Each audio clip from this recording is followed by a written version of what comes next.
మీ business ఏదైనా మీ ఊర్లో promotion చేయాలంటే అది సుమన్ టీవీతోనే సాధ్యం. ఇప్పుడే సంప్రదించండి. కఠిన తరుణంలో కూడా ఏ మాత్రం వెనుకంజ వేయకుండా మన ప్రియతమ ముఖ్యమంత్రి నారా చంద్రబాబు నాయుడు గారు, మన యువ నాయకుడు నారా లోకేష్ బాబు గారు, పవన్ కళ్యాణ్ గారి ఆధ్వర్యంలో ప్రతి నెల జీతాలు, పెన్షన్లు, అలాగే వడ్డీలు ఇవన్నీ కట్టేదానికి ఆర్థిక వనరులు సమకూరుస్తూ మరలా కొత్త సంక్షేమాలు ఇచ్చేదానికి కొత్త సంక్షేమాలు 3 గ్యాస్ సిలిండర్లు కావచ్చు, అలాగే తల్లికి వందనం కావచ్చు, అలాగే రేపు ఆగస్టు 15 నుంచి ఉచిత బస్సు ప్రయాణం మహిళలకు కావచ్చు, ఇవన్నీ ఒక్కొక్కటిగా ఇచ్చుకుంటూ ఈ ప్రభుత్వం ముందుకు పోతా ఉంది.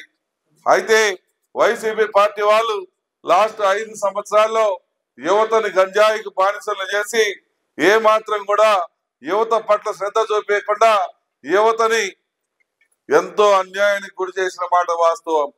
ఈ ప్రభుత్వం అధికారంలోకి వచ్చిందే తడవుగా గంజాయి మీద ఉక్కుపాదం మోపి యువతను పట్టకుండా ఈ యువతకి ఉద్యోగ అవకాశాలు కల్పించాలని ఇప్పటికి 9,70,000 కోట్ల రూపాయల డబ్బులు ఈ రాష్ట్రానికి పెట్టుబడుల రూపంలో తీసుకొని వస్తూ 8.5 లక్షల మందికి ఉపాధి అవకాశం కల్పించే దిశగా ఈ ప్రభుత్వం ముందుకు పనిచేస్తా ఉంది.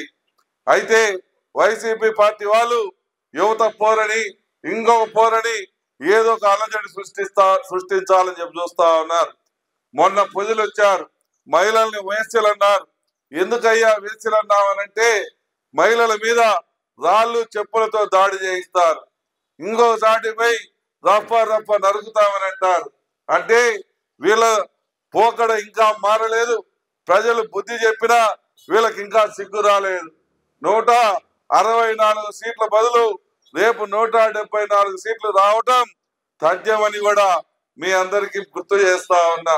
మీ అందరి ఆలోచనలు, మీ అందరి దీవెనలు, మీ అందరి ప్రేమాభిమానాలు మాకుంటే తప్పకుండా మేము సుభిక్షమైనటువంటి పరిపాలనని అందిస్తామని, ఆ పరిపాలన కట్టుబడి ఉన్నామని, రాబో కాలం అంతా కూడా మీకు ఏవైతే హామీలు ఇచ్చామో ఆ హామీలు అన్ని కూడా నెరవేరుస్తామని, యువతకు అన్ని రకాలుగా అండగా నిలబడి మన ప్రాంతాన్ని కాపాడుకుంటామని మీ అందరికి కూడా మాటిస్తా ఉన్నాం.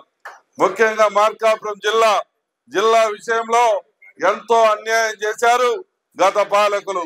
ఈరోజు జిల్లా కావాలి, జిల్లా చేయట్లేదని మన మీద తప్పుడు పోస్టులు పెట్టిస్తాం. మీకు ఎక్కడ సిగ్గు లేదు మమ్మల్ని అడగటానికి, మీకు ఎక్కడ సిగ్గు లేదు మమ్మల్ని విమర్శించడానికి.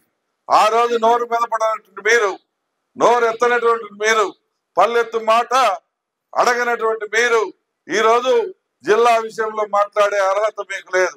జిల్లా ఏదైతే చెప్పామో మాట కట్టుబడి మేము పని చేస్తాం, మార్కాపుని జిల్లా చేయిస్తాం. మన ప్రాంతంలో ఉన్నటువంటి ప్రతి కుటుంబీకుని లక్షాధికారిని చేయిస్తామని ఈ సందర్భంగా మాట చెప్తా ఉన్నాం.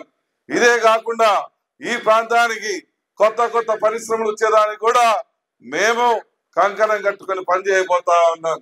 తప్పకుండా ఏదైతే మీరు నమ్మకంతో మమ్మల్ని గెలిపించారో ఆ నమ్మకాన్ని వమ్ము చేయకుండా పని చేస్తామని మీ అందరికి మాటిస్తూ ఈరోజు గడపకు మీ ఇంటికి వస్తా ఉన్నాం. మేము చేసినటువంటి కార్యక్రమాలు మీకు తెలియజేస్తా ఉన్నాం. భవిష్యత్తులో చేయబోయే కార్యక్రమాలు కూడా మీకు చెప్పుకుంటూ పోతా ఉన్నాం.